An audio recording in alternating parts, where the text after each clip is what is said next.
you look at it, it makes sense to get rid of people. So what they said, they're going to make godlike decisions on who lives and who dies. Now, obviously, some of the meetings we sat on, we were planning on using neutron bombs on the major cities, because that contains most of what they call... You actually heard this? I sat in on the meetings. I was in the game big time. In fact, I was making such a mess, they decided rather than kill me, which they could, they just invited me into the inner group and asked me to be the finance chairman. And at that point, I probably would have been in, Secretary of the Treasury or something, whatever they wanted to do with me. What I was doing prior to that, so, making it right, I would volunteer to become a president of a company, and I'd go in and liquidate it. And we get rid of the expendable containers. That was my job. Expendable containers meaning human beings? That's right. Yeah, it's amazing. That's well, that was the inside vernacular, wasn't it? Yeah. Oh, well, that's what we used at that time. I mean, it went from there to useless eaters today, so you're happy with it, you're a human resource. So, which, all you are is part of the commodity, even in the business sense. You look at it, you have a cost. Labor, what is labor? Human resource. When you're going to put together some kind of product. Well, the inside of the game, when we started using neutron bombs, today they figure that biologicals are much cheaper. They're still planning on, the plan is to get a war started in the Middle East, and they're still planning on using a neutron bomb, or one of the bombs that they've got developed on Israel, and that's to begin World War III, which is all in the cards. And it's going to happen. They even put a monument up to this whole program. It's called the Georgia Guidestones. Outside of Atlanta, and they've got it all set down there. It's all in 8 languages. Basically, it's fait accompli as far as they're concerned. It's just to get the thing going in the Middle East, and it's not going fast enough. I mean, Carter put this thing in, so we have the Plan 2000, with the war starting in the year 2000 in the Middle East. Reduce the population of the planet down to 500 million, have one world currency under the Homeland Security, or FEMA if you want to call it. They're going to declare an emergency, which are going to shut down everything. My friends, my CIA associates, I don't even call them friends anymore. CIA is crooks in action. They're all professional liars. I mean, they got to be if they have that job. So that you have to look at what they're doing. Anyway, they're so concerned they're leaving the country too. Most of them are going to Latin America.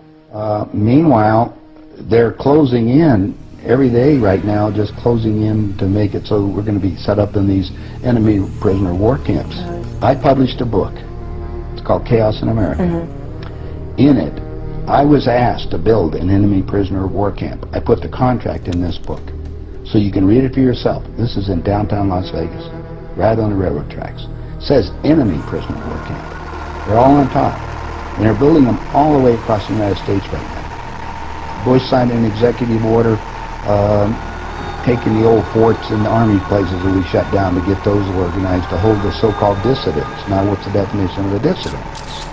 And the problem is that we're going to enslave ourselves, because most of the people want to keep having food coming in, and you're going to follow the line. You're just walking yourself into your own prison camp. Then we're going to come down to the extermination, just like World War II. Well, Phil and I have lectured together. I know Phil's not. He's dead now. Yeah, I know he's dead. And so what about what he was saying about the number of bases at that time? I think it was 129 bases before he died. Underground had already been built. Is that all for the elite? Yeah. Really? What are they going to do with the rest of the people? They just get rid of them, leave them above ground, and be radiated. Now, my son happens to be a nuclear physicist. Spent the last 3.5 years in a secret city in Russia. They're about 12 years ahead of us. They have 22,000 nuclear warheads. And of course, we're the target. The Soviets have 3 nuclear submarines on the west coast and 3 on the east coast. They're about 2 football fields in length, 5 stories tall, and they all are nuclear power and aimed at our major cities. West Coast gone. Well, because the plan is the northern hemisphere is where they're going to release the nuclear bombs, and the theory was that the winds from the North Pole that are coming down, because that's increasing drastically, will go to the equator, and there will be very little spillover because of the reverse of the winds, because of the southern hemisphere. So therefore, the nuclear radiation here will be a lot more than the southern hemisphere. And this is a fait accompli, you believe? Oh, they think so. Oh, yeah, they think they've won. That's the reason why they don't bother about me talking about it. They don't care whether you know or not. What are you going to do about it?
For in 1 hour so great riches is come to naught.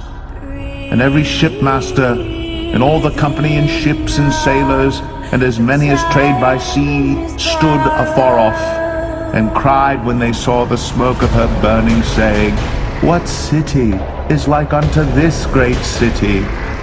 Then they cast dust on their heads and cried, weeping and wailing, saying, Alas, alas, that great city, wherein were made rich all that had ships in the sea by reason of her costliness, for in 1 hour is she made desolate.